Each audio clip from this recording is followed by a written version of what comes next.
Good morning students. तो हम पढ़ रहे हैं इलेक्ट्रोलिसिस ऑफ इलेक्ट्रोलाइट्स, जिसमें मैंने आपको केस 1 पढ़ा दिया है, केस 2 पढ़ा दिया है। आपने उस वीडियो को नहीं देखा है तो मैं आई बटन में लिंक को डाल दूंगी, आप चेक कर लेना, ठीक है। तो आज हम पढ़ेंगे केस 3 को, ठीक है। केस 3 क्या है?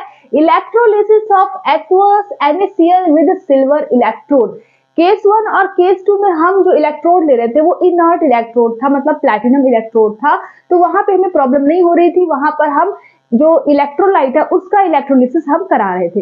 लेकिन जो केस 3 है इसमें कहानी पूरी चेंज हो जाएगी। इसमें आप जो इलेक्ट्रोड ले रहे हो वो मेटल का ले रहे हो, वो एक्टिव मेटल का ले रहे हो, ठीक है। Active metal, not metal, active metal.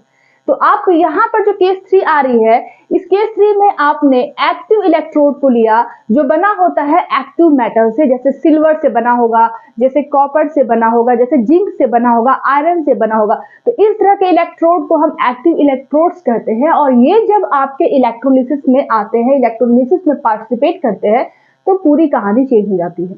अभी तक जो आप कर रहे थे तो उसमें इलेक्ट्रोलिसिस कर रहे थे, तो जो इलेक्ट्रोलाइट के आयन थे वो ब्रेक डाउन हो रहे थे और एनोड और कैथोड पर प्रोडक्ट हमारे बन रहे थे, ठीक है। लेकिन इस केस में आपका एक्टिव इलेक्ट्रोड आ जाएगा जिसमें एक्टिव मेटल्स होते हैं। तो ये एक्टिव मेटल्स जो होते हैं ये रिएक्शन करने लगते हैं ये एनोड और कैथोड पर, क्योंकि एनोड और कैथोड इसी मेटल से बना हुआ है। एनोड और कैथोड क्या है? इन्हीं एक्टिव मेटल से बना हुआ है। तो जब आप इलेक्ट्रिसिटी फ्लो कराएंगे, इलेक्ट्रोलिसिस कराएंगे, तो ये खुद ही रिएक्शन करने लगेंगे। ये इनमें खुद ही ऑक्सीडेशन, खुद ही रिडक्शन भी होने लगेगा, मतलब ये रिएक्शन में पार्टिसिपेट करने लगेंगे। और ये जो आपने इलेक्ट्रोलाइट लिया है ये एक कैटलिस्ट की तरह काम करेगा, बस इलेक्ट्रिसिटी को कंडक्ट कराने में, ठीक है। तो यहाँ पर चलिए कुछ पॉइंट्स आपको जो समझने हैं, जो याद रखने हैं, वो दोनों पॉइंट्स मैंने यहाँ लिख दिए हैं कि silver is an active metal. Silver क्या है? सिल्वर ले सकते हो, सिल्वर जनरली एग्जाम में आता है इसलिए सिल्वर यहाँ पे लोग पढ़ाते हैं। लेकिन आप सिल्वर के जगह पे आयरन भी ले सकते हो, जिंक भी ले सकते हो, कॉपर भी ले सकते हो। ये सब क्या है? एक्टिव इलेक्ट्रोड्स बनाते हैं, ठीक है, और रिएक्शन में पार्टिसिपेट करते हैं। तो silver is an active metal so it will participate. ये क्या है? एक्टिव मेटल है, इसलिए ये रिएक्शन में क्या करेगा? पार्टिसिपेट करेगा। रिएक्शन मतलब इलेक्ट्रोलिसिस में पार्टिसिपेट करेगा। इफ, ठीक है, यहां पे इस चीज को याद रखिएगा। आगे, if active electrodes are given like silver, copper, iron, zinc, ये सब क्या है? एक्टिव इलेक्ट्रोड्स बनाते हैं। Then in all cases like molten, aqueous, dilute, concentrated, तब उस केस में every time oxidation reduction happens of active electrodes metal only. जो मैंने आपको भी बताया वही चीज यहाँ पे मैंने लिखा है कि जब आपका कोई भी केस हो, आपने इलेक्ट्रोलाइट ले लिया जार में, अब वो इलेक्ट्रोलाइट कोई भी लो, ZnCl2 लो, FeCl3 ले, AlCl3 लो, या NaCl लो, एक्वस लो, पानी के साथ लो या बिना पानी के लो, मोल्टेन लो, कोई भी इलेक्ट्रोलाइट अगर आप ले रहे हो जार के अंदर और साथ में आपने एक्टिव इलेक्ट्रोड्स ले लिया है, एक्टिव मेटल वाले, तो इन इलेक्ट्रोलाइट का इलेक्ट्रोलिसिस नहीं होगा। फिर किसका होगा? फिर आपका जो एक्टिव इलेक्ट्रोड्स का जो मेटल है वो रिएक्शन में पार्टिसिपेट करने लगेगा, ऑक्सीडेशन रिएक्शन और आपका रिडक्शन रिएक्शन करने लगेगा। तो वो आपका रिएक्शन में पार्टिसिपेट करेगा, इनका कोई रोल फिर नहीं होगा। क्या रोल होगा? बस इलेक्ट्रिसिटी को कंडक्ट कराने का, ठीक है। तो उस केस में, केवल किस केस में? केस 3 में जब हम एक्टिव इलेक्ट्रोड्स को लेंगे तब जाकर आपके कोई भी केस हो, मोल्टेन हो, एक्वस हो, डाइल्यूट हो, कंसंट्रेटेड हो, every time oxidation reduction happens of active electrodes metal only. आगे बात समझ में? जो मैं समझाई वही चीज है, ठीक है। अब कैसे, क्यों, सब मैं आपको धीरे धीरे बताऊंगी, बिल्कुल ध्यान बोर्ड पर ही रखिएगा। तो यहाँ पर मैंने एक इलेक्ट्रोलिटिक सेल ले लिया है और यहाँ पर आप देख सकते हो बैटरी से मैंने कनेक्ट कर दिया दोनों मेटल के रॉड को। अब ये जो मेटल के रॉड मैंने लिया है ये सिल्वर मेटल का है, ये भी सिल्वर मेटल का, सेम, ठीक है। यहाँ पर आप कॉपर भी ले सकते हो, जिंक भी ले सकते हो और आयरन भी ले सकते हो, कोई भी एक्टिव मेटल होना चाहिए। तो अब क्या करेंगे कि जब हम इलेक्ट्रिसिटी को कंडक्ट कराएंगे, इलेक्ट्रिसिटी जब यहाँ बहेगी तो यहाँ पर जो सिल्वर है, जैसे यहाँ से इलेक्ट्रिसिटी आ रही है ना, फिर यहाँ पर आयंस है और इलेक्ट्रिसिटी को कंडक्ट करने के लिए आयंस की जरूरत पड़ती है। तो इलेक्ट्रिसिटी यहाँ से आई, फिर यहाँ पे इस तरह से मूव की और इसके अपोजिट डायरेक्शन में इलेक्ट्रॉन का मूवमेंट होगा। इलेक्ट्रिसिटी अगर ऐसे फ्लो कर रही है तो इसके अपोजिट डायरेक्शन में इलेक्ट्रॉन का फ्लो होगा, ठीक है। और इलेक्ट्रॉन जो कंडक्टिविटी को बढ़ाने के लिए ये आयंस हमारे यूजफुल है। तो जैसे ही आपका यहाँ से करंट आया, तो ये जो सिल्वर मेटल है जो इस रॉड में प्रेजेंट है, ये रॉड ही बना हुआ है सिल्वर मेटल का, तो ये आपका ऑक्सीडेशन करने लगेगा। क्यों? क्योंकि ये एनोड है, प्लस चार्ज है, एनोड है, तो ये ऑक्सीडेशन करने लगेगा, इलेक्ट्रॉन को यहाँ पर छोड़ेगा और खुद Ag प्लस के फॉर्म में बाहर निकल जाएगा। अब ये जो Ag प्लस है, क्योंकि प्लस चार्ज है इसके ऊपर और कैथोड पर कौन सा चार्ज है? नेगेटिव, तो ये Ag प्लस इन सब को पीछे छोड़ते हुए खुद जाकर इस रॉड पर चिपक जाएगा। तो इसका क्या हो गया? यहाँ पे रिडक्शन, यहाँ पे क्या हो रहा है? ऑक्सीडेशन, यहाँ पे क्या हो रहा है? रिडक्शन। और फिर धीरे धीरे समय जब जैसे जैसे बढ़ेगा तो सारे Ag मेटल्स जो बाहर निकल के सॉल्यूशन में आ रहे हैं, वो उसका वेट क्या हो जाएगा? रॉड का पतला हो जाएगा, क्योंकि सारे Ag तो बाहर निकल गए, तो रॉड पतला हो जाएगा। और ये जो रॉड है ये धीरे धीरे समय के साथ साथ मोटा होते जाएगा, क्योंकि सारे Ag इसमें से निकल निकल कर यहाँ आ रहे हैं और फिर यहाँ भाग रहे हैं।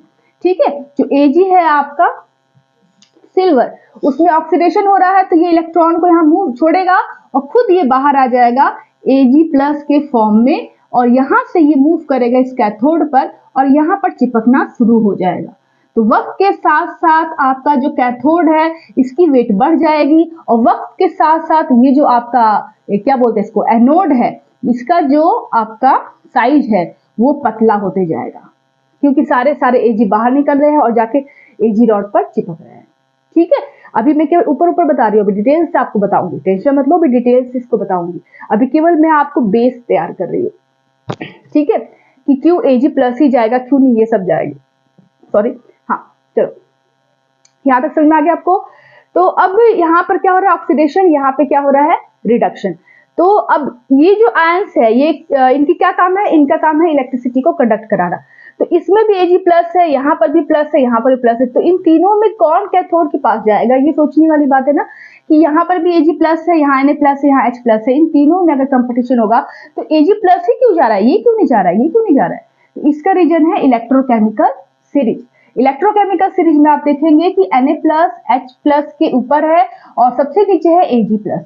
ठीक है, Ag सिल्वर। इनको जरा ध्यान से देखिए, अगर हम यहाँ प्लस कर दे तो आप देखिए कि जो ऐसा SOP की वैल्यू, क्योंकि एनोड पर क्या हो रहा है? ऑक्सीडेशन, तो एनोड पर हम क्या देखते हैं? SOP। कैथोड पर हो रहा है रिडक्शन, तो कैथोड पर हम क्या देखते हैं? SRP। ठीक है, यहाँ पर हमेशा हम SOP को देखते हैं और यहाँ पर हमेशा हम SRP को देखते हैं। तो जिसकी SOP ज्यादा होगी वो एनोड पर जाएगा और जिसकी SRP ज्यादा होगी वो कैथोड पर जाएगा। ठीक है, तो यहाँ पर ऑक्सीडेशन अगर हो रहा है इस Ag प्लस का, तो ये इस कैथोड पर क्यों आ रहा है? क्योंकि इसकी SRP की वैल्यू ज्यादा है। देखो ऊपर से नीचे जाने पर सिल्वर प्लस की SRP की वैल्यू इन दोनों से ज्यादा है, तो इसका जो reduction potential, standard reduction potential इसका ज्यादा है, मतलब इसकी जो इसके अंदर रिडक्शन की पावर ज्यादा है, रिड्यूस होने की पावर ज्यादा है, मतलब इसीलिए ये इन दोनों को पीछे छोड़कर कंपटीशन में जीतकर ये कैथोड के पास जाकर वहां पर रिड्यूस होगा, इलेक्ट्रॉन को लेगा और सिल्वर मेटल में कन्वर्ट होगा जो इसके ऊपर चिपक जाएगा। ठीक है, ठीक है, अब यहां पर समझो कि ये चीज कहानी हो गई। अब यहाँ पर ऑक्सीडेशन की अगर हम बात करें तो यहाँ पे तो रिडक्शन हो रहा था ना, ऑक्सीडेशन की अगर बात करें तो SOP की वैल्यू ये आती है, एक Cl माइनस, ये है OH माइनस और एक ये है आपका सिल्वर, क्योंकि सिल्वर पर ही ऑक्सीडेशन हो रहा है।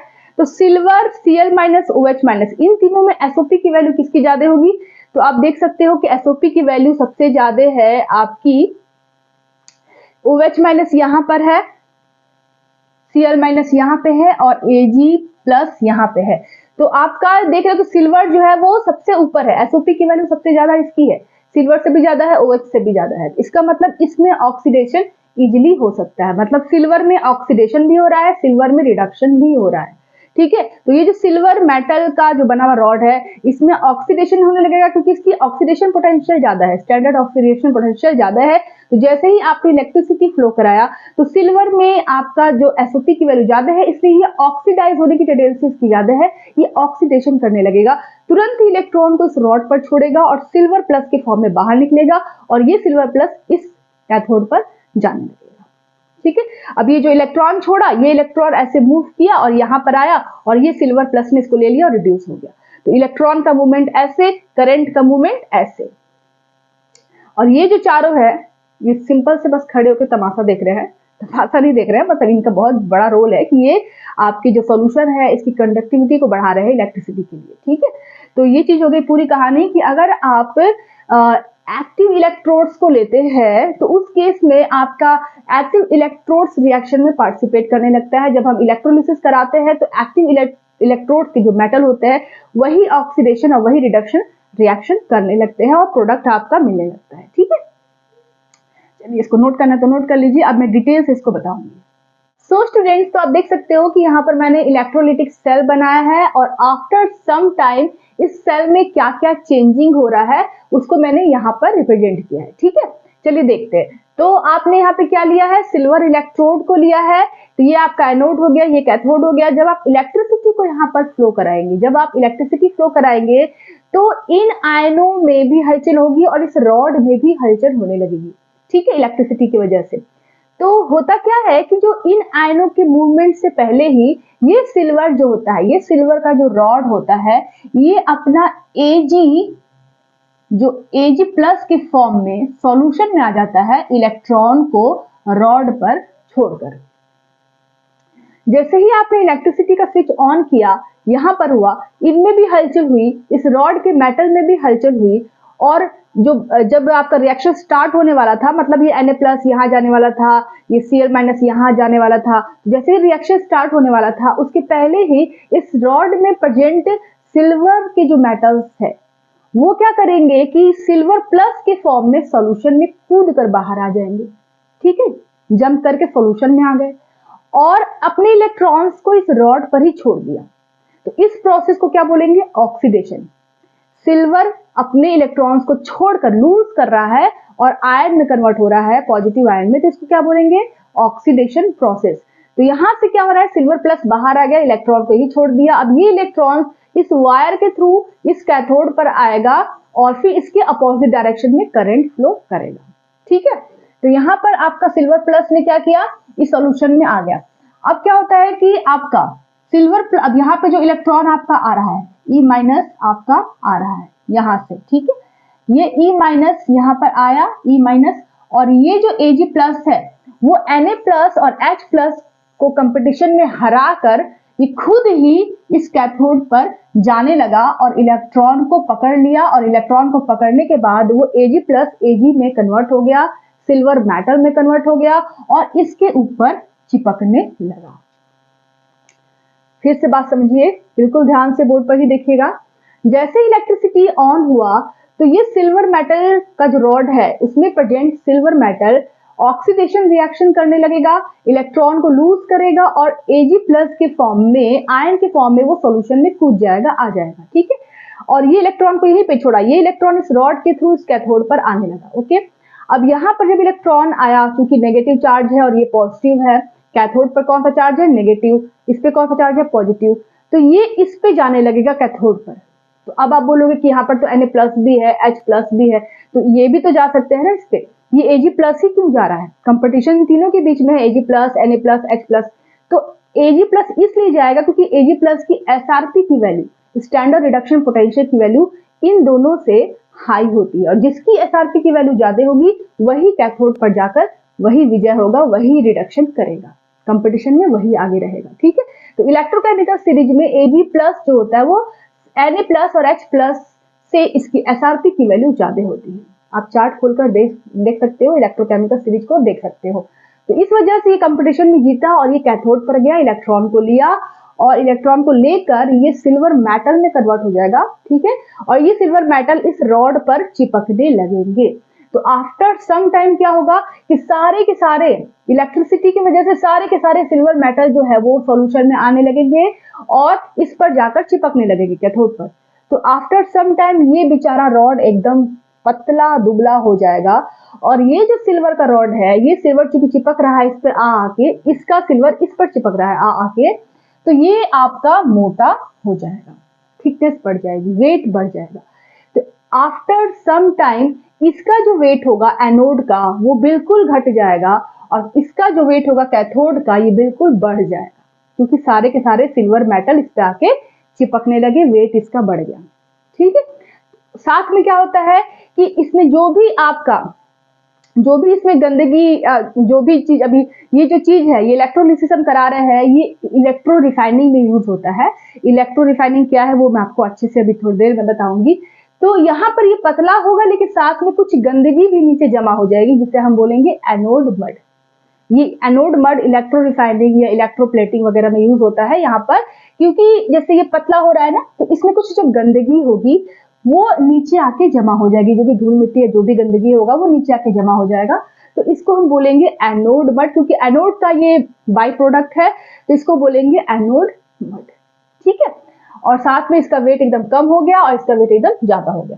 अब ये जो आयंस है ये तो जस्ट का तक ऐसे ही भाई मुंह ताक रहे हैं ऐसे ही इलेक्ट्रिसिटी को कंडक्ट कराने में एज ए कैटलिस्ट हेल्प कर रहे हैं। ठीक है, चलिए अब यहाँ तक समझ में आ गया, आपको डायग्राम पूरा समझ में आ गया। अब देखते हैं कि रिएक्शन क्या हो रहा है। तो एट एनोड जो पॉजिटिव चार्ज है, कंपटीशन बिटवीन, जो मैंने आपको बताया वही चीज मैंने यहाँ लिखा है, competition between Cl minus OH minus Ag। तो जब एनोड पर हमारा क्या होता है, ऑक्सीडेशन होता है। तो ऑक्सीडेशन के लिए आपका Cl माइनस भी रेडी खड़ा है, OH माइनस भी रेडी खड़ा है, और सिल्वर भी कंपटीशन में पार्टिसिपेट करने लगा क्योंकि ये एक्टिव मेटल है। ठीक है, तो यहाँ पर 3 आयन आपके आ गए ऑक्सीडेशन के लिए। तो जीता कौन, जीता आपका ये सिल्वर। क्यों, क्योंकि सिल्वर की जो SOP की वैल्यू होती है, सिल्वर की SOP की वैल्यू स्टैंडर्ड ऑक्सीडेशन पोटेंशियल की वैल्यू Cl माइनस और OH माइनस से ज्यादा होती है। ठीक है, तो Ag का जो आपका SOP की वैल्यू होती है वो इन दोनों आयन से ज्यादा होती है। सबसे ज्यादा Ag की होती है, SOP okay, standard oxidation potential जिसकी ज्यादा होगी वही एनोड पर जाकर ऑक्सीडेशन करता है। तो Ag की SOP की वैल्यू ज्यादा होती है Cl माइनस से, और Cl माइनस की ज्यादा होती है OH माइनस से। तो इसके पहले जो आप केसेस पढ़ रहे थे, ठीक है, केस नंबर 1 केस नंबर 2 में आप देख रहे थे ना कि Cl माइनस जो है वो जा रहा था क्योंकि उसकी SOP की वैल्यू ज्यादा थी।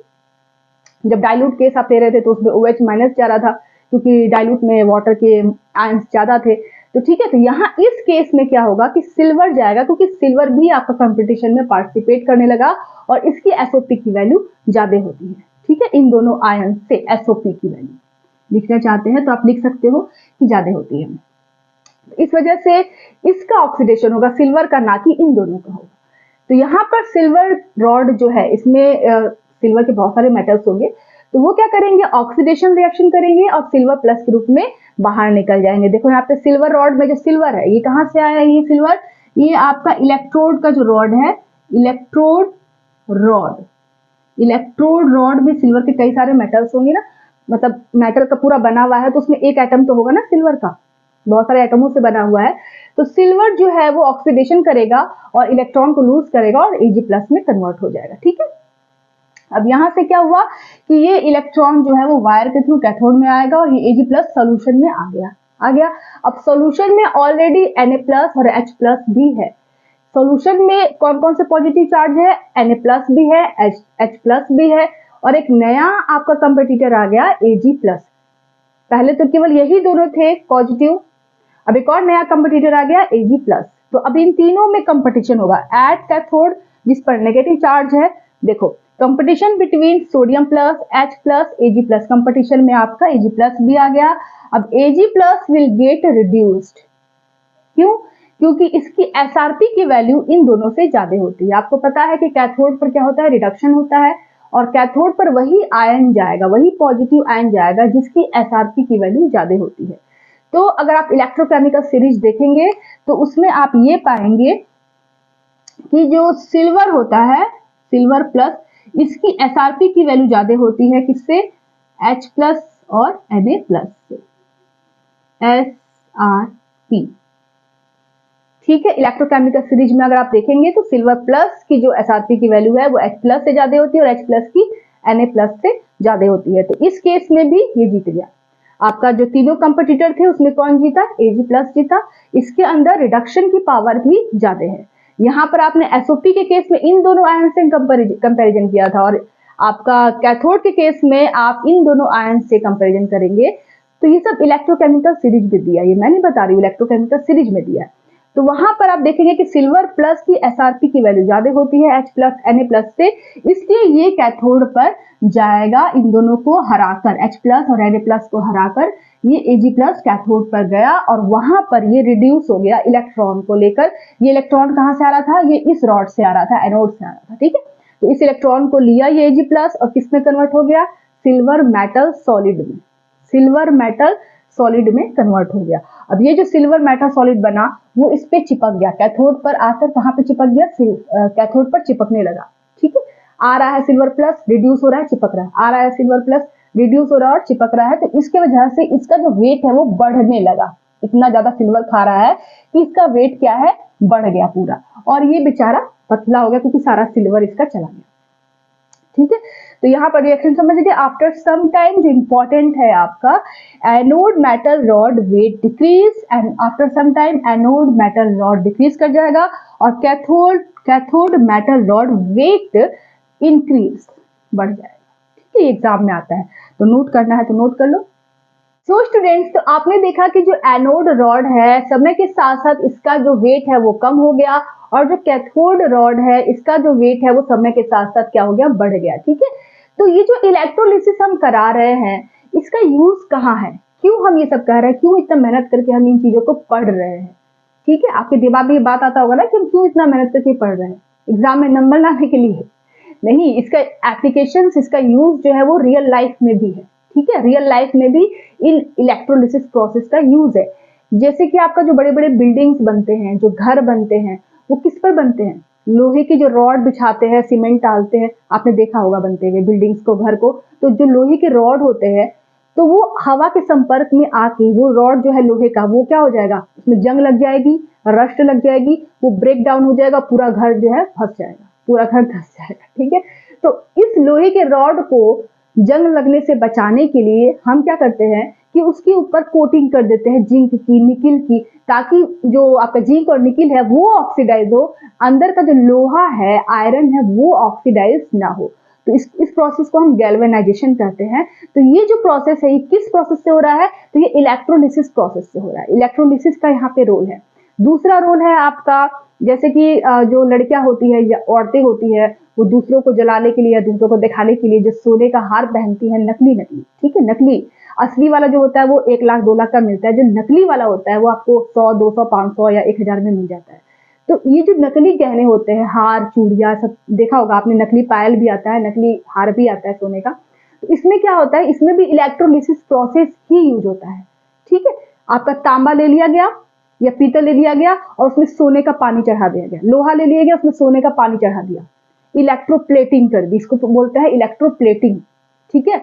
या घर में आप किसी बड़े अमीर के घर में जाते होंगे, आपने डेकोरेशन देखा होगा कि सोने का एकदम मटका रखा हुआ है, खूब सुंदर सुंदर, एक्चुअली में वो सोने का होता नहीं, अंदर लोहा होता है, लेकिन इसके ऊपर सोने की परत लगा दी होती है। तो यहाँ पर इलेक्ट्रोप्लेटिंग कर दी होती है। तो ये जो इलेक्ट्रोप्लेटिंग है या गैल्वेनाइजेशन है, इलेक्ट्रो रिफाइनिंग है, ये सब इलेक्ट्रोलिसिस में यूज होता है, ठीक है। जैसे आपने मेटलर्जी पढ़ा होगा तो उसमें आपने ये पढ़ा होगा कि जो मजदूर होते हैं वो खदान से बड़े बड़े ओर्स निकाल कर लाते हैं, ओर्स पढ़ा होगा आपने 11th में, ओर्स वगैरह लाते हैं जिसे हम अयस्क भी कहते हैं, और उसमें से हम प्योर मेटल को एक्सट्रैक्ट करते हैं। अभी जो प्योर मेटल हमने निकाला उसमें भी थोड़ी बहुत गंदगी होगी, तो उसमें से हम प्योर मेटल कैसे निकाले, तो उसके लिए हम इलेक्ट्रो रिफाइनिंग प्रोसेस यूज करते हैं, जो इलेक्ट्रोलिसिस में ही आता है।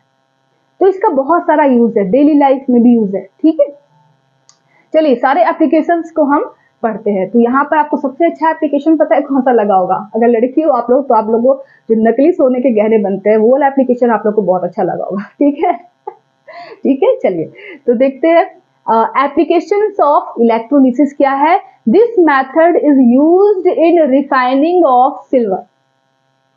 तो फिलहाल यहाँ पे मैंने सिल्वर की रॉड ली है तो हम सिल्वर के बारे में पढ़ रहे हैं। अगर हम कॉपर लेते, आयरन लेते, जिंक लेते तो हम यहाँ पर हम आयरन, कॉपर, जिंक लिखते। यहाँ पर हमने सिल्वर पढ़ा है इसलिए मैंने यहाँ पर सिल्वर लिखा है, ओके।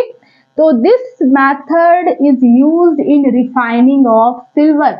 सिल्वर जैसे आपने मेटलर्जी में क्या पढ़ा आपने कि ओर्स लेकर आप आए, उसमें से आपने प्योर मेटल को निकाला, लेकिन आपको शंका है कि जो प्योर मेटल मैंने निकाला सफाई करके, तो वो जो प्योर मेटल उसमें भी गंदगी है, तो हम उस इम्प्योर मेटल से प्योर मेटल, पूरा शुद्ध मेटल कैसे हम पाए, तो उसके लिए आप इलेक्ट्रोलिसिस मेथड यूज करेंगे। तो इस प्रोसेस को बोलते हैं इलेक्ट्रो रिफाइनिंग, ठीक है, जो किस पे बेस होता है, इलेक्ट्रोलिसिस प्रोसेस पे बेस होता है। तो यहाँ पर आपका क्या हो गया, this method is used in refining of silver. It is used in electro refining for silver, copper, iron, zinc. ठीक है, जो भी आप ओट्स से निकालते हो ना, ओट्स से, खदान से निकालते हो, उसको प्योर करने में, प्योर मेटल उससे पाने के लिए हम इस इलेक्ट्रो रिफाइनिंग का यूज करते हैं। और ये जो इलेक्ट्रो रिफाइनिंग प्रोसेस है, ये किस आधारित है, किस बेस पर आधारित है, तो इलेक्ट्रोलिसिस पर आधारित है। ठीक है, this method is also used for electroplating galvanisation process. Electro refining में यूज होता है, इलेक्ट्रोप्लेटिंग में यूज होता है, गैल्वेनाइजेशन में यूज होता है। प्योर मेटल को पाने के लिए, नकली गहने बनाने के लिए, और बड़े बड़े जो रॉड होते हैं स्टील वगैरह के, उस सब में प्लेटिंग करने के लिए, ताकि वो कोरोजन से प्रोटेक्ट हो सके। ठीक है, जैसे आयरन रॉड है, उसमें जिंक की प्लेटिंग कर दी आपने, तो वो खराब नहीं होगा, बहुत सालों तक चलेगा। तो उसके लिए यहां तक समझ में आ गया आपको। अब देखिए, इलेक्ट्रो रिफाइनिंग और इलेक्ट्रोप्लेटिंग में काफी बच्चे कंफ्यूज होते हैं कि इलेक्ट्रो रिफाइनिंग क्या है और इलेक्ट्रोप्लेटिंग क्या है। तो नाम से ही आपको यहाँ पे समझ में आ रहा है। रिफाइनिंग, रिफाइनिंग का मतलब होता है रिफाइन करना, साफ करना, और प्लेटिंग का मतलब होता है प्लेट लगाना, पेंट करना, प्लेटिंग लगाना। ठीक है, तो नाम से ही समझ में आ रहा है। चलो, अब दूसरी चीज बच्चे और क्या कंफ्यूज होते हैं, बच्चे इस चीज में कंफ्यूज होते हैं कि इलेक्ट्रो रिफाइनिंग में हम किसको एनोड बनाएं, किसको कैथोड बनाएं, इलेक्ट्रोप्लेटिंग में हम किसको एनोड बनाएं, किसको कैथोड बनाएं। बिल्कुल अपना ध्यान बोर्ड पर ही रखिएगा। अब मैं जो बताने वाली हूँ बिल्कुल ध्यान से सुनिए। इलेक्ट्रो रिफाइनिंग क्या होता है? Purification of metal, copper, gold, silver. जैसे प्योर गोल्ड आपको चाहिए तो आप इलेक्ट्रो रिफाइनिंग यूज करेंगे, सिल्वर चाहिए, कोई भी मेटल चाहिए तो आप इलेक्ट्रो रिफाइनिंग करेंगे, प्योर चाहिए तो।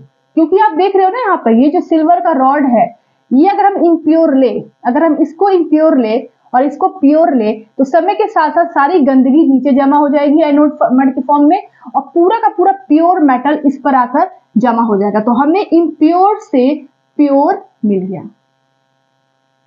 ठीक है, बात समझिए। तो यहां पर इस केस में, ठीक है, पहले ऊपर वाला मैं बता देती हूँ, फिर मैं नीचे वाला आपको बताती हूँ। इलेक्ट्रोप्लेटिंग क्या है? कोरोजन प्रोटेक्शन, डेकोरेशन आइटम, जो घरों में जो सोने की जो आपके बाउल होते हैं, सोने के आपके चम्मच होते हैं, सोने के आपके क्या बोलते हैं इसको, बड़े से जो होता है सुराही, जो भी डेकोरेशन आइटम में यूज होता है। फिर आपका शाइनी टेक्सचर्ड मेटल्स को बनाने में, जैसे कि बहुत खूबसूरत शाइनी सा आपको सिल्वर का पायल किसी ने दे दिया, तो आप सोचेंगे वाह क्या सुंदर सिल्वर का पायल दिया, लेकिन एक्चुअली में अंदर नकली है, बाहर सिल्वर की कोटिंग की गई है। तो शाइनी टेक्सचर्ड बनाने में हम इलेक्ट्रोप्लेटिंग का यूज करते हैं। गोल्ड, सिल्वर, निकिल की प्लेटिंग करते हैं, और थीन कोटिंग करते हैं, मोटी कोटिंग नहीं, थीन। मतलब जैसे ही आप पानी, बरसात में गए या पानी से टच किया, आपका प्लेटिंग हट गया, तो थीन कोटिंग होती है। ठीक है, गैल्वेनाइजेशन में मोटी और बहुत ही मजबूत कोटिंग होती है। तो गैल्वेनाइजेशन अलग है, इलेक्ट्रोप्लेटिंग अलग है, दोनों अलग है। ये नहीं कि गैल्वेनाइजेशन और इलेक्ट्रोप्लेटिंग सेम कर देना, दोनों अलग चीज है। गैल्वेनाइजेशन जो है वो बड़े बड़े इंडस्ट्री में आयरन रॉड्स को जिंक, मोल्टेन जिंक में डाल देते हैं और जिंक की कोटिंग करते हैं। तो बड़े बड़े कारखानों में ये काम होता है, बड़े पैमाने पे। और इलेक्ट्रोप्लेटिंग क्या है? वो छोटे मोटे दुकानों में क्या होता है कि नकली गहने बनाने में, नकली डेकोरेशन का सामान बनाने में यूज होता है। ठीक है, तो चलिए, यहाँ पे थिन कोटिंग होती है और गैल्वेनाइजेशन में थिक कोटिंग होती है। तो अब यहाँ पर सबसे इंपॉर्टेंट बात यह है कि आपका इलेक्ट्रो रिफाइनिंग में हम किसको एनोड बनाएंगे और किसको कैथोड बनाएंगे। तो अब बिल्कुल ध्यान से बोर्ड पर देखिएगा। यहाँ पर जो सिल्वर का रॉड है वो समय के साथ साथ मोटा हो रहा है, और यहाँ पर जो सिल्वर का रॉड है वो समय के साथ साथ पतला हो रहा है। तो अगर हम जो इम्प्योर मेटल है, जिससे हमें प्योर मेटल को एक्सट्रैक्ट करना है, इम्प्योर मेटल में से हमें प्योर मेटल को निकालना है, तो इम्प्योर वाले को अगर हम यहाँ पर लगा दे इस रॉड में और बैटरी से कनेक्ट कर दे, और प्योर मेटल को अगर हम यहाँ लगा दे और बैटरी से कनेक्ट कर दे, तो क्या होगा कि इम्प्योरिटीज जो भी है वो तो नीचे चली जाएगी एनोड बड के फॉर्म में, और जो प्योर मेटल है वो निकल के इस इम्प्योर रॉड में आने लगेंगे। मतलब ये कि जो इम्प्योर मेटल का जो रॉड है उसकी इम्प्योरिटी समय के साथ नीचे चली जाएगी, और जो बचा हुआ जो मेटल के एटम्स है, जो मेटल है एक्चुअली में, वो निकल कर इस पर आकर चिपकने लगेगा। आई बात समझ में? समझ रहे हो? तो जो गंदगी वाला जो है, देखो इसमें भी सिल्वर है, इसमें भी सिल्वर है। सपोज दैट कि आपको सिल्वर मतलब चांदी का आपको पायल बनाना है, तो उसके लिए आपको सिल्वर प्योर फॉर्म में चाहिए। जो 10-20 हजार का जो पायल मिलता है उसकी बात कर रही हूँ, प्योर वाला, नकली वाला पायल का बात नहीं कर रही हूँ। तो उसको बनाने के लिए हमें प्योर चांदी चाहिए। तो प्योर चांदी को हम यहाँ रखेंगे, मतलब मान लीजिए प्योर चांदी का कोई रॉड है, कोई चम्मच है, कोई कटोरी है, कोई भी प्योर चांदी का कोई सामान है, उसको मैंने यहाँ लगा दिया कैथोड पर। और जो इम्प्योर वाला है, जिसमें आपको पता है कि नकली कुछ मेटल है, नकली कुछ गंदगी है, कुछ धूल मिट्टी है, उस वाले, और सेम मेटल का होना चाहिए, मतलब ये चांदी है तो ये भी चांदी का ही होना चाहिए, ये चीज याद रखिएगा। ये सोना है तो ये सोने का ही होना चाहिए रॉड, सेम सेम। तो उस केस में आपने इम्प्योर वाला जो लिया, उसमें इम्प्योरिटीज होगा, धूल मिट्टी गंदगी होगा, लेकिन साथ में उसके अंदर इसी मेटल का मेटल है, मतलब सेम मेटल यहाँ पर भी है, सेम मेटल यहाँ पर भी है, लेकिन इम्प्योरिटीज के साथ है।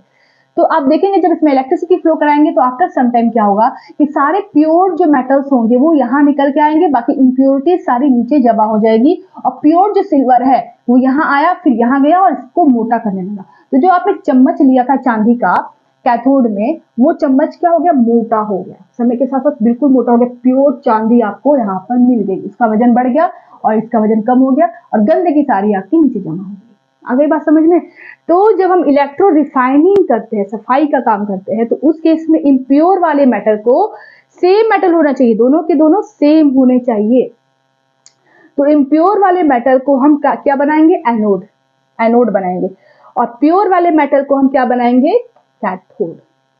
चांदी का चम्मच हम यहाँ लगाएंगे, और चांदी का जो मेटल है जो गंदगी के साथ है उसको हम यहाँ लगाएंगे, जिसमें से चांदी छन छन के आकर इस पे जमा हो जाएगी। चांदी का जो चम्मच पहले पतला था वो बाद में मोटा हो गया। Is that clear? तो ये चीज बहुत बच्चे कंफ्यूज होते हैं, तो इस चीज को याद रखिएगा। नेक्स्ट है इलेक्ट्रोप्लेटिंग। क्या होता है? तो इसमें हम क्या करेंगे कि जैसे सपोज दैट कि सोने का हमें हार बनाना है, नकली हार, असली हार नहीं, असली वाला हार बनाने के लिए हम ये इलेक्ट्रो रिफाइनिंग वाला यूज कर लेंगे, लेकिन नकली हार अगर हमें बनाना है जिसमें अंदर लोहे का है, लोहा है पूरा अंदर, उसके ऊपर सोने का पानी चढ़ाना है, या अंदर तांबा है उसके ऊपर सोने का पानी चढ़ाना है और हार बना देना है, बहुत सुंदर था। तो हम क्या करेंगे, उसके लिए इलेक्ट्रोप्लेटिंग हम यूज करेंगे।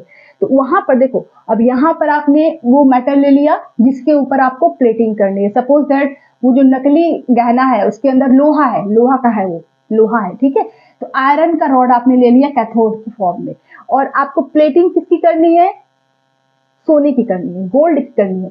उस लोहे के ऊपर आपको गोल्ड का लेयर चढ़ाकर उसको 100 रुपए में, 200 रुपए में बेचना है। तो यहाँ पर आप जो एनोड है, आपको पता है कि एनोड से ही मेटल निकल कर कैथोड पर जा रहा है, ठीक है। तो हम इस एनोड पर हम उस मेटल को लेंगे जिसकी हमें प्लेटिंग करानी है। तो हमें गोल्ड की प्लेटिंग करानी है आयरन के ऊपर, तो हमने गोल्ड का यहाँ पर एनोड ले लिया। तो गोल्ड यहाँ से निकलेगा और निकल के इस लोहे के ऊपर आके जमा हो जाएगा और सुंदर सा हार आपका बन जाएगा। तो जिसकी आपको प्लेटिंग करानी है उस मेटल को आप एनोड बनाएंगे, जिस पर करानी है उसको आप कैथोड बनाएंगे। बात समझ में आ गई? जिसकी प्लेटिंग करानी है, जिस मेटल की, सपोज दैट कि आपने आयरन का रॉड लिया, लोहे का रॉड लिया, और आपको प्रोटेक्शन से बचाना है कि उसमें जंग ना लगे, रस्ट ना लगे, वो खराब ना हो, हवा पानी से, धूल मिट्टी से खराब ना हो। रॉड खराब हो जाएगा तो बिल्डिंग धस जाएगी ना, क्योंकि बिल्डिंग रॉड से ही तो बनती है, सीमेंट उस रॉड के ऊपर डालते हैं। तो जो लोहे का रॉड है वो खराब ना हो, ठीक है, वो बहुत लंबे समय तक चले। तो उस लोहे के रॉड को हम अगर जिंक से प्लेटिंग कर दे, निकिल से प्लेटिंग कर दे, तो वो ऑक्सीडेशन उसमें होगा नहीं, वो खराब होगा नहीं, वो हवा पानी इसके संपर्क में आएगा नहीं, वो रॉड तस का तस रहेगा। हवा पानी से ही तो कोई भी चीज में जंग लगता है ना, लोहे में। तो इस लोहे को प्रोटेक्ट करने के लिए, इस आयरन रॉड को हमें प्रोटेक्ट करने के लिए हम जिंक की कोटिंग या निकिल की कोटिंग करेंगे। तो उसके लिए हम एनोड पर जिंक या निकिल का रॉड ले लेंगे और कैथोड पर हम आयरन का ले लेंगे, क्योंकि आयरन के ऊपर हमें जिंक की कोटिंग करनी है, आयरन रॉड के ऊपर हमें जिंक की कोटिंग करनी है। तो हम आयरन को कैथोड के फॉर्म में लेंगे, जिंक को हम एनोड के फॉर्म में लेंगे। अब यहां से जिंक निकलेगा और इसके ऊपर एक लेयर के फॉर्म में जमा हो जाएगा। तो हो गई प्लेटिंग, प्लेट बन गया ऊपर। तो जिस चीज की प्लेटिंग करानी है, जिस मेटल की प्लेटिंग करानी है उसको एनोड, जिस पर करानी है उसको कैथोड हम बनाते हैं। तो यहाँ पर मैंने लिखा है कि जो प्लेटिंग मेटल है उसको आप एनोड बनाएंगे, और जो ऑब्जेक्ट आप ले रहे हो जिस पर करानी है, जैसे आयरन आपने ले लिया, लोहे का रॉड, उसको आपको कोरोजन से बचाना है, जंग लगने से बचाना है, तो आयरन का आपने रॉड ले लिया, और यहाँ पर जिंक आपने ले लिया। तो जिंक क्या हो जाएगा, प्लेटिंग मेटल जिंक हो जाएगा एनोड की जगह पे, और आयरन क्या है, कैथोड है, और इस आयरन के ऊपर हमें जिंक की प्लेटिंग करानी है। तो आयरन हो जाएगा कैथोड और जिंक हो जाएगा एनोड। तो जिसकी, बिल्कुल ध्यान से सुनिए, जिसकी प्लेटिंग करानी है उसको एनोड, जिस पर करानी है उसको कैथोड। जैसे कि तांबा जैसे नकली गहना में क्या होता है कि तांबा अंदर रहता है और सोने का प्लेटिंग होता है, सोना ऊपर चढ़ा देते हैं, सोने का पानी जिसे आप लोग बोलते हो। तो यहाँ पर तांबा को मैंने ले लिया कैथोड और सोने को ले लिया मैंने एनोड। अब यहाँ से सोना निकल निकल के उस तांबा के ऊपर चिपकने लगा और सोने का पानी चढ़ गया और आपका गहना रेडी हो गया। ठीक है, चलिए इसको नोट करना है तो नोट कर लीजिए। सो स्टूडेंट्स, तो हमारा जो लास्ट केस है वो है केस 4। ठीक है, ये क्या है, aqueous NaCl with mercury as cathode. तो यहाँ पर कैथोड को मेंशन किया गया है कि वो मरकरी से ही बना हुआ है। ठीक है, ये एक्सेप्शनल केस है, बिल्कुल हट के केस है ये, केस 4 और लास्ट केस है। तो जो कैथोड है वो मरकरी का बना हुआ है, लेकिन एनोड के बारे में मेंशन नहीं किया गया है, तो एनोड को हम इनर्ट इलेक्ट्रोड मान लेंगे। ठीक है, तो यहाँ पर नोट क्या है कि व्हेन कंसंट्रेटेड और dilute are not given always take as concentrated solution. तो यहाँ पर एक्वस सॉल्यूशन तो लिखा है, आप देख सकते हो लिखा है एक्वस NaCl, लेकिन ये नहीं लिखा है कि डाइल्यूट है कि कंसंट्रेट है। तो मैंने आपको पहले ही कई बार बता दिया है कि जब ऐसा लिखा हो इसका मतलब कि आप कंसंट्रेटेड को प्रीफर करेंगे, कंसंट्रेटेड मान के काम करेंगे। ठीक है, और इलेक्ट्रोड के बारे में भी नहीं दिया है तो उसको आप इनर्ट इलेक्ट्रोड मानकर काम करेंगे। यहाँ पर पार्टिकुलर दिया हुआ है कि कैथोड किससे बना हुआ है, मरकरी से बना हुआ है। ठीक है, चलिए आगे बढ़ते हैं। तो यहाँ पर इलेक्ट्रोलाइटिक सेल मैंने बना दिया है, तो एनोड जो है वो मेंशन नहीं किया गया है, इसको हम इनर्ट इलेक्ट्रोड मान लेते हैं, प्लैटिनम इलेक्ट्रोड। और ये जो आपका कैथोड है ये किससे बना हुआ है, मरकरी मेटल से बना हुआ है, लिक्विड मेटल। Okay, mercury. तो आप सोच रहे हो कि मैम जो मरकरी होता है वो तो लिक्विड होता है, लेकिन यहाँ पे आपने रॉड बनाया है, बताने के लिए, दिखाने के लिए बना है। आप चाहे तो आप इसको बीकर ले लीजिए या कटोरा ले लीजिए, उसमें मरकरी भरकर उसको कैथोड बना दीजिए। आप कटोरी ले लीजिए, बाउल ले लीजिए, उसमें आप मरकरी को भरकर उसको कैथोड बना दीजिए। ठीक है, यहाँ पर दिखाने के लिए इलेक्ट्रोलाइटिक सेल को मैंने ऐसे बनाया है। मरकरी जो होता है वो लिक्विड मेटल होता है। ओके, तो यहाँ पर आपका मरकरी का ये इलेक्ट्रोड हो गया। अब इसमें जो सॉल्यूशन आपने भरा है वो क्या है, एक्वस NaCl भरा है। एक्वस NaCl का मतलब कि NaCl के आयंस भी होंगे और एक्वस मतलब वाटर के आयंस भी होंगे। ओके, चलिए स्टार्ट करते हैं। एट एनोड पर क्या होगा, competition between Cl minus OH minus. तो आपका ये जो है Cl माइनस OH माइनस, ये नेगेटिव आयंस है और कुछ दिख रहा है यहाँ पे, नहीं दिख रहा है, ये तो इनर्ट इलेक्ट्रोड है। ओके, तो यहाँ पर आपका Cl माइनस OH माइनस के आयंस है जो आपके प्लस पे जाएंगे, एनोड पर जाएंगे, तो उनके बीच में कंपटीशन होगा। अब आप बताओ कि कौन जाएगा, Cl माइनस जाएगा कि OH माइनस जाएगा। इसको तो मैंने कई बार बताया है।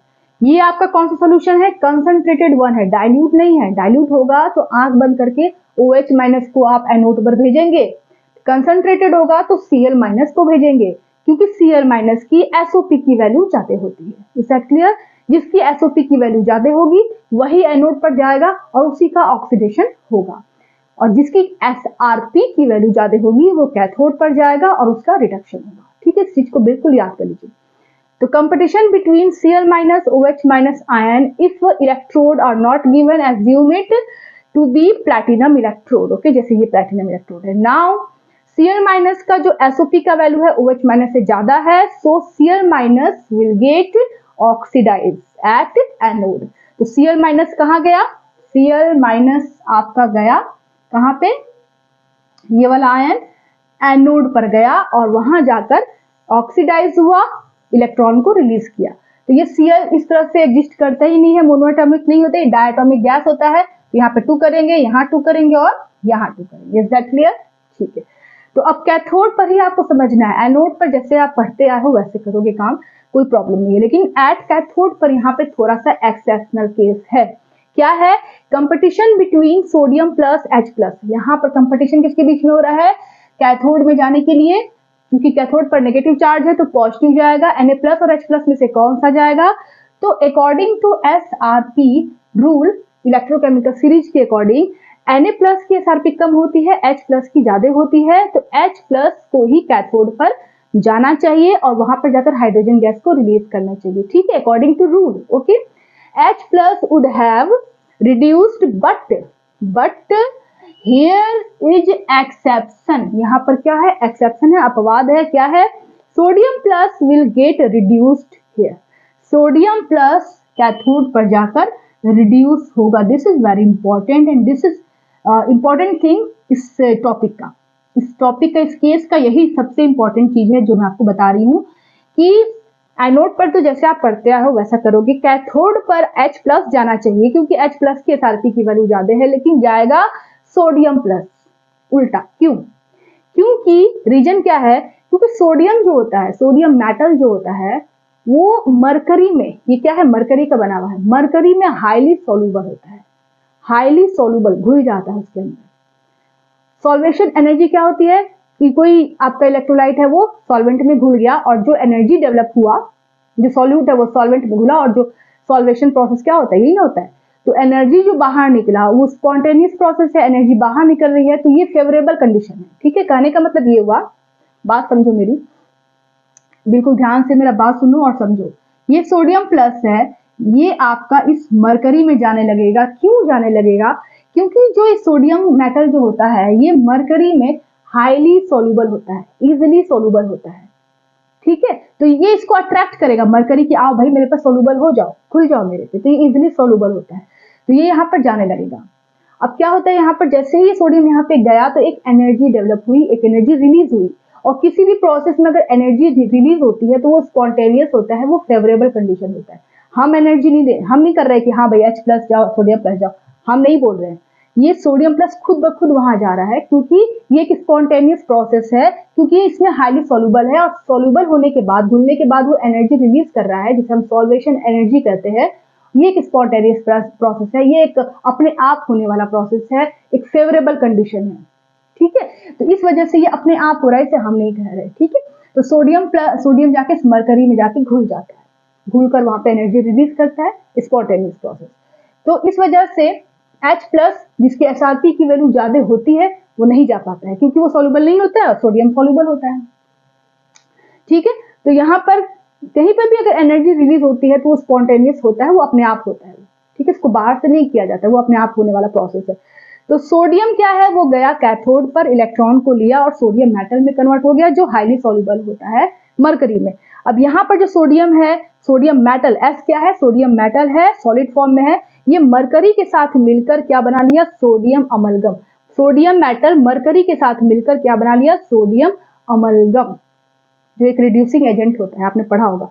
ठीक है, तो यहाँ पर आपका 2 इलेक्ट्रॉन है ना, तो उसको बैलेंस करने के लिए हम क्या करेंगे, यहाँ पे 2 करेंगे, यहाँ 2 करेंगे और यहाँ 2 करेंगे। फिर यहाँ 2 किया आपने तो यहाँ पर भी 2 करना पड़ेगा, यहाँ पर भी 2 करना पड़ेगा और यहाँ पर भी 2 करना पड़ेगा। ठीक है, तो यहाँ पर सोडियम अमलगम बनने लगता है। नोट करना है तो नोट।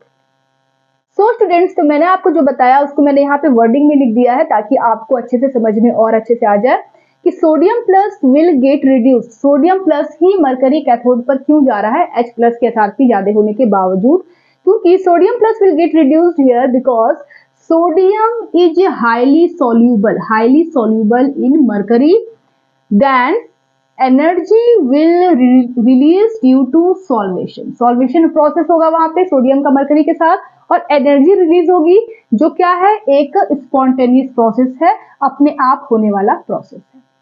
ठीक है, फेवरेबल कंडीशन आती है इसलिए वो हो जाता है। ठीक है, इसी चीज को मैंने वर्डिंग में लिख दिया जो मैंने आपको समझाया था।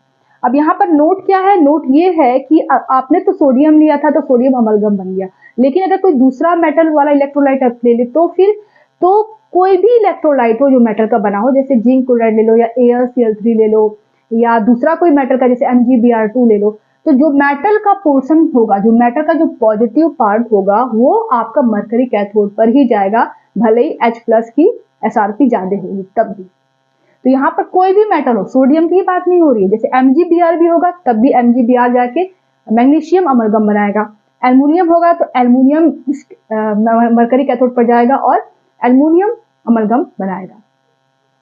तो यहाँ पर सोडियम था तो सोडियम गया, दूसरा कोई मेटल होता तब भी हो जाता। ठीक है, ऐसा नहीं कि दूसरा मेटल होता तो रूल चेंज हो जाता, ऐसा कुछ नहीं। तो यहाँ पर कोई भी मेटल हो, मेटल क्योंकि मरकरी में हाईली सॉल्युबल इन नेचर होते हैं इसलिए मेटल ही कैथोड पर जाएंगे जब केस 4 होगा, जब कैथोड के फॉर्म में हम मरकरी को लेंगे। Is that clear? तो इसी चीज को मैंने यहाँ पे लिखा है कि if mercury is a cathode, if mercury is a cathode, तभी वो रूल फॉलो होगा, तभी कोई भी मेटल होगा वो जाएगा मरकरी के पास, क्योंकि मेटल मरकरी में हाईली सॉल्युबल होते हैं। Then always metal will reduce, because will reduce मतलब कैथोड पर जाएगा, रिड्यूस होगा, रिडक्शन होगा, because metal with mercury forms metal amalgam highly soluble. जैसे यहाँ पे मैंने MgBr2 ले लिया तो आपका क्लोरीन जाएगा, Br जाएगा एनोड पर और मैग्नीशियम जाएगा आपका इधर, ठीक है।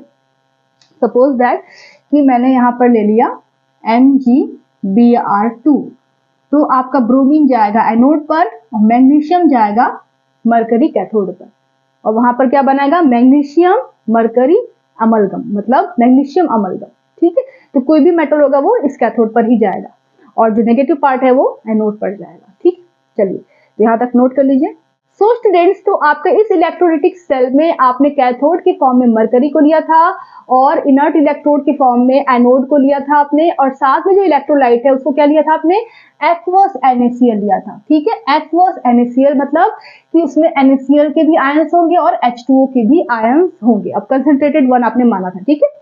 तो यहाँ पर आपका जो नोट है वो ये है कि आपका NaCl का कंसंट्रेशन पर क्या इफेक्ट पड़ा after some time. After some time जो NaCl का कंसंट्रेशन है वो घटा कि बढ़ा, सोच के बताइए। अब यहाँ पर जो आपका एक्वस लिया है आपने, वाटर के लिया है H+OH-, ये तो भाई यूज ही नहीं हुआ, ये कहीं यूज हुआ H+OH-, H+ गया कैथोड पर, OH- गया इस एनोड पर, कहीं नहीं गया। तो ये जो H+OH- है ये जस का तस पड़े हुए हैं, लेकिन यूज क्या हुआ, तो Na+ और Cl-, गया एनोड पर, Na+ गया कैथोड पर। तो NaCl का दोनों ही आयन यूज हो गए, यूज्ड अप हो गए, खत्म हो गए, यूटिलाइज हो गए। तो concentration of NaCl after some time क्या हो जाएगा, डिक्रीज कर जाएगा, डिक्रीज घट जाएगा, ठीक है, क्योंकि दोनों ही आयन उसके यूज हो रहे हैं। अब pH ऑफ सॉल्यूशन क्या होगा, सॉल्यूशन का जो pH है उस पर क्या इफेक्ट पड़ा। तो pH क्या होता है, pH होता है आपका, pH का फॉर्मूला मैंने आपको कई बार बताया है कि pH is directly proportional to 1 concentration of H+ ion. ये फॉर्मूला आपको मैंने कई बार बताया, ठीक है, कि जो pH होता है वो डायरेक्टली प्रोपोर्शनल टू 1 H+ का कंसंट्रेशन के होता है, ठीक है। मतलब H+ का कंसंट्रेशन घटेगा तो pH बढ़ेगा, H+ का कंसंट्रेशन अगर बढ़ेगा तो pH घटेगा। एसिड जो होते हैं उनका pH बिल्कुल कम होता है क्योंकि उनमें H+ आयंस ज्यादा होते हैं। बेस जो होते हैं उनमें H+ आयन होते ही नहीं है, OH- आयन होते हैं, मतलब H+ आयन कम होते हैं, तो pH क्या होता है, ज्यादा होता है, मतलब 8, 9, 10, 11, 12, ठीक है, सब मैंने आपको बताया। तो इस केस में अगर आप देखें तो H+ तो यूज हो ही नहीं रहा है, OH- यूज हो ही नहीं रहा है, जिसका तस पड़े हुए हैं दोनों आयंस, और ये आपका जिसका तस पड़े हुए हैं, मतलब pH पर भी कोई प्रभाव नहीं पड़ा। H+ यूज होता तब pH पे प्रभाव पड़ता, देखिए H+ यूज ही नहीं हो रहा है, OH- यूज ही नहीं हो रहा है, तो pH पर भी कोई प्रभाव नहीं पड़ा, कोई इफेक्ट नहीं पड़ा, मतलब pH जो है वो क्या हो जाएगा, कांस्टेंट हो जाएगा, कांस्टेंट।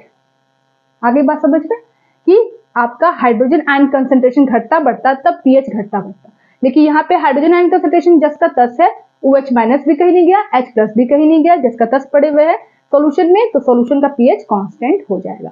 सो स्टूडेंट्स, तो आज की क्लास यही तक रहने देते हैं। नेक्स्ट क्लास में हम पढ़ेंगे फैराडे लॉ वगैरह के बारे में। तो अगर आपको वीडियो अच्छी लगती है तो प्लीज वीडियो को लाइक करें, अपने दोस्तों के साथ जरूर शेयर करें, और न्यू है मेरे चैनल पर तो चैनल को सब्सक्राइब करना बिल्कुल ना भूलें। मिलते हैं नेक्स्ट वीडियो में, टेक केयर, बाय बाय।